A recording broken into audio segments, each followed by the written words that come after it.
Nous sommes submergés par l'accélération soudaine de l'épidémie. Par un virus qui semble gagner en force à mesure que l'hiver approche, que les températures baissent. Une fois encore, il faut avoir beaucoup d'humilité. Nous sommes tous, en Europe, surpris par l'évolution du virus. Certains pays, comme l'Espagne, l'Irlande, les Pays-Bas, ont pris plutôt des mesures plus dures que les nôtres. Pourtant, tous, nous en sommes au même point. Débordés par une deuxième vague qui, nous le savons désormais, sera sans doute plus dure et plus meurtrière que la première. À ce stade, nous savons que quoi que nous fassions, près de 9000 patients seront en réanimation à la mi-novembre, soit la quasi-totalité des capacités françaises. Et ceux qui sont atteints de diabète, d'obésité, d'hypertension, de maladies chroniques et qui sont les premières victimes du Covid-19. L'âge est le facteur prépondérant. 85% des malades décédés ont plus de 70 ans. Après avoir consulté les scientifiques, dialogué avec les forces politiques, économiques et sociales, après avoir échangé aussi avec tous nos partenaires européens et pesé le pour et le contre, j'ai décidé qu'il fallait retrouver, à partir de vendredi, le confinement qui a stoppé le virus. Tout le territoire national est concerné, avec des adaptations pour les seuls départements et territoires d'outre-mer. Mais parce que nous avons appris des événements du printemps, ce confinement sera adapté sur 3 points principaux. Les écoles resteront ouvertes, le travail pourra continuer, les EHPAD et les maisons de retraite pourront être visitées. Quelles seront les règles de cette nouvelle étape? Et le gouvernement, demain, les détaillera lors d'une conférence de presse.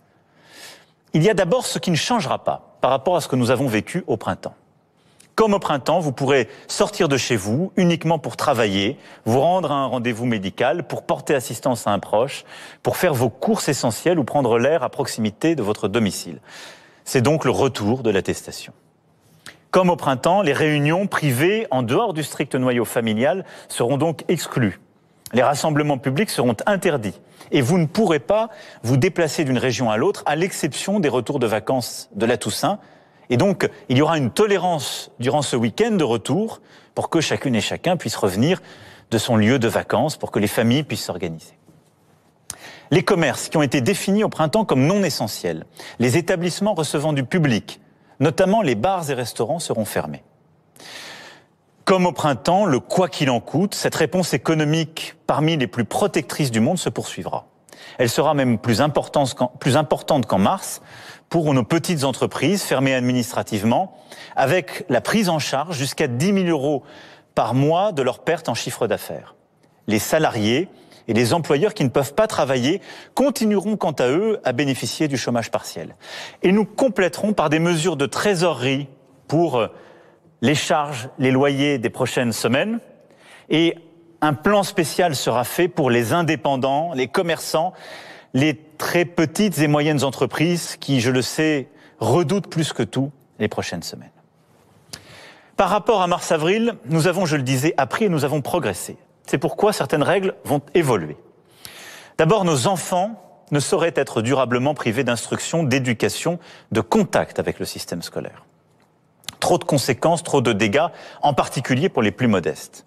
Les crèches, les écoles, les collèges et les lycées demeureront donc ouverts avec des protocoles sanitaires renforcés.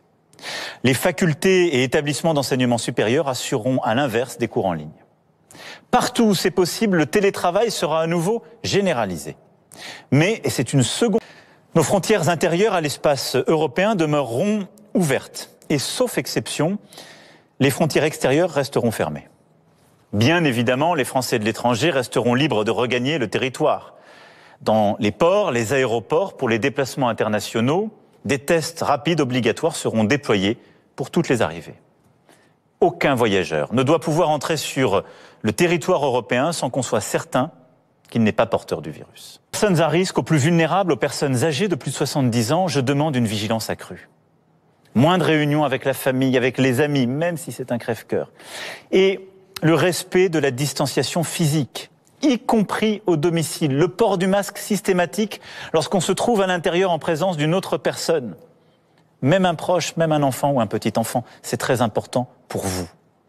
Nous avons besoin de nos forces de sécurité intérieure pour garantir l'application des mesures, de nos forces de sécurité civile pour déployer des plateformes de tests et aller au contact de la population. Comment cette nouvelle étape va se dérouler dans le temps? Chaque heure compte. L'ensemble de ces mesures doivent donc entrer en application au plus vite. Elles le seront dans la nuit de jeudi à vendredi. Et elles seront appliquées à minima jusqu'au 1er décembre. Dès demain, un débat suivi d'un vote se tiendra au Parlement. Dès demain, le gouvernement détaillera toutes ces mesures. Nous devons nous honorer de cette transparence et du fait que des décisions difficiles se fassent dans un cadre démocratique où toutes les oppositions peuvent s'exprimer. Dès demain également, je participerai à un Conseil européen pour coordonner les réponses sanitaires des différents pays de l'Union. Et ce n'est qu'alors que nous pourrons pleinement redéployer une stratégie testée, alertée, protégée, renouvelée, complétée. C'est pourquoi, durant ces semaines, nous allons aussi produire des efforts massifs pour mettre en place beaucoup plus de plateformes de tests à travers des innovations et une nouvelle organisation. Nous devons collectivement déployer beaucoup plus massivement l'application Tous Anti-Covid, qui sera un instrument de la sortie de cette phase de confinement. Une fois le pic épidémique passé, tous ces outils doivent nous permettre demain de tenir jusqu'au vaccin, à l'été, nous disent les scientifiques. Mes chers compatriotes, nous avons tous été surpris par l'accélération soudaine de l'épidémie, tous.